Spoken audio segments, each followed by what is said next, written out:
আসসালামু আলাইকুম, welcome to my সামিস cooking recipe চ্যানেলে। আমরা জানি কম বেশি সবাই আমরা নুডলস রান্না করতে পারি, কিন্তু আমি আজকে আপনাদের সাথে শেয়ার করব ঘরে থাকা উপকরণ দিয়েই খুব সহজেই কিভাবে ভেজিটেবল এগ নুডলস রান্না করা যায়।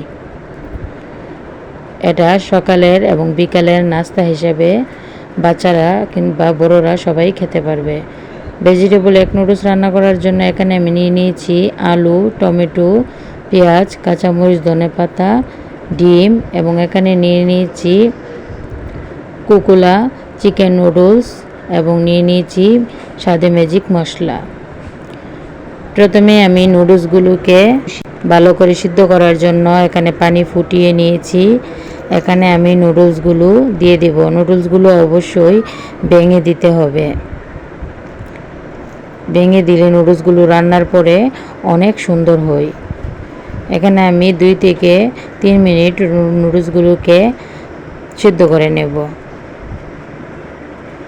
এই যে আমার নুডলসগুলো সিদ্ধ হয়ে গেছে। এখন আমি একটি হাঁড়িতে রেখে এর মধ্যে ঠান্ডা পানি দিয়ে ভালোভাবে ধুয়ে নেব, যাতে ভিতরের গরমটা বের হয়ে নুডলসগুলো খুবই ঝরঝরা হয়ে যায়। এখানে আমি ভালোভাবে ধুয়ে নিয়েছি। এখন পানিটা ঝরিয়ে নেব। আর এদিক দিয়ে আমি একটা চুলায় কড়াই বসিয়ে কড়াই ভালো করে গরম করে নিয়েছি। এখন এতে আমি দিয়ে দিব রান্নার সাদা তেল।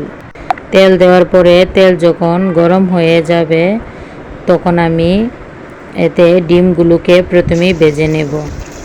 এখানে আমি দিয়ে দিয়েছি 2টা ডিম এবং সামান্য লবণ দিয়ে আমি ভালোভাবে নেড়েচেড়ে ডিমগুলো ভেজে নামিয়ে নেব। একই তেলে আমি দিয়ে দিব পেঁয়াজ কুচি এবং পেঁয়াজগুলো হালকা ভেজে এতে আমি দিয়ে দিব কুচি করে রাখা আলুগুলোকে আমি ভালো করে লাল লাল করে ভেজে নেব।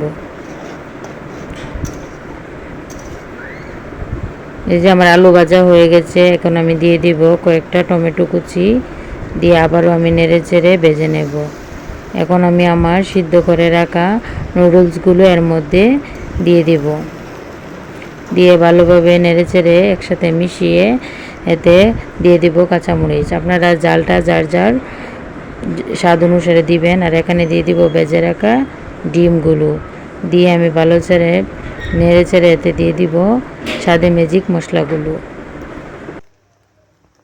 মশলাগুলো দেওয়ার পরে আবারও আমি ভালো করে নেড়েচেড়ে একসাথে মিশিয়ে নিব। নামানোর আগে আমি এতে দিয়ে দিব ধনেপাতা কুচি দিয়ে নেড়েচেড়ে নামিয়ে পরিবেশন করব। এই যে রেডি হয়ে গেল আমার মজাদার সবজি এগ নুডলস।